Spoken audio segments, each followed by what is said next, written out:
the Tampa Bay Lightning. And this is John Cooper's 14th season behind the Lightning bench. Last season, finished second in the Atlantic with 102 points. They're in the East, 7th overall in the entire NHL, but they do lose to Florida, 5 games in the opening round. And they've got out in the first round each of the past 3 seasons since trying to make it a three-peat in the 2022 Stanley Cup Final. The Lightning did, however, finish first overall in offense in the league, 3.56 goals per game, despite losing longtime captain Steven Stamkos to free agency last year. Yeah, and they didn't seem to miss a beat not having Steven Stamkos there. They ended up with Guentzel taking his place on the power play, and then they were still really an offensive juggernaut to play against.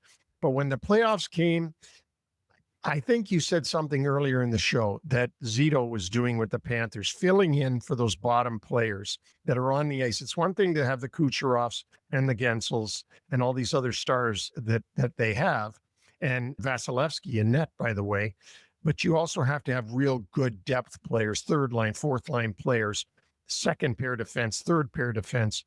And that's where I think Tampa fell a little bit short. Now, that's not to blame Julien Brisebois or John Cooper, because I think, Vic, where Tampa Bay finds themselves right now, they find themselves having to pay for that Stanley Cup. The players got to get paid. And you can't pay these guys most of the cap and still have great depth players. And that's where I think Chicago, when they hit the salary cap era, and they won their 3 Stanley Cups, not in a row, but they won 3 Stanley Cups. They found themselves starting to get depleted because they had to decide who to give the money to. Kane and Taves and Duncan Keith took all the money, and they didn't have enough to really put a lot of good players around them. So I think that Tampa Bay's in the same situation. They still have all-stars on that team and plenty of stars and plenty of reasons to go see Tampa play whenever you can, because they're an exciting team. Where they can go in the playoffs, we'll have to wait and see. Let's talk about their ads. They got Sam Rielly in a trade with Edmonton for Isaac Howard, who was the 2025 Hobey Baker Award winner coming out of Michigan State. He's a prospect that is sound defensively, has some offensive upside. They also added, as you just mentioned before, coming over from Toronto as a UFA, Ponta Holmberg, a right wing, and Jacob Pelletier signed as a UFA after the Flyers, who they had acquired in a trade with Calgary, did not offer him a qualifying offer. So Tampa Bay scoops in, brings him on board, and these could be a couple of really solid bottom 6 signings that Brisebois has made here. They could very well be. I think you already mentioned Holmberg was good with the Toronto Maple Leafs as a depth guy. And Pelletier, he just got to Philadelphia last year from the Calgary Flames. They could be 2 real good pickups that want an opportunity to prove that they're good. And now they're going to play with a star-studded Tampa Bay team and may be able to be even better. The re-signs on this club, goaltender Jonas Johansson will be backing up Andrei Vasilevsky.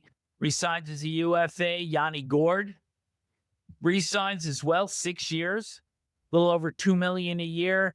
And Gage Goncalves, who I thought was a very effective player at times last year, also stays on with the Lightning. They lose Isaac Howard, as we'd mentioned before, and defenseman Nick Perbix goes to Nashville as an unrestricted free agent. So as we head into the new year, we know that this team is formidable, particularly offensively, although their defense was actually pretty good as well. They were 4th in the league in goals against per game. But that offense is number 1.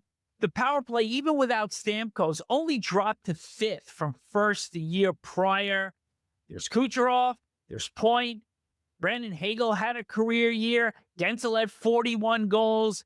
And Anthony Cirelli with 27 goals. So I think now the question, is there enough snarl? Is there enough grit on this team? And I think you mentioned it already. And I do want to point out also, one of the things that I thought really hurt them, which definitely flew under the radar during the playoffs, was Oliver Bjorkstrand, who was acquired around the deadline last year from Seattle. And he suffered an injury against Detroit on the 11th of April. It was a compartment syndrome injury where you get swelling and internal bleeding, and he wound up missing the entire playoffs. Would he have made the difference against Florida? Probably not, but this is certainly a guy that, as expected, is going to be healthy this year, able to return. And I think this is going to be a good addition for them over the course of a full season. And we talked about it before. They need more depth guys. They need the depth guys there to support the people that you just mentioned, the Points and Rielly's and Kucherovs and Gensels, and you can go on. There's 5 or 6 great players on this team. So yes, I think that getting him back will be a good thing for Tampa.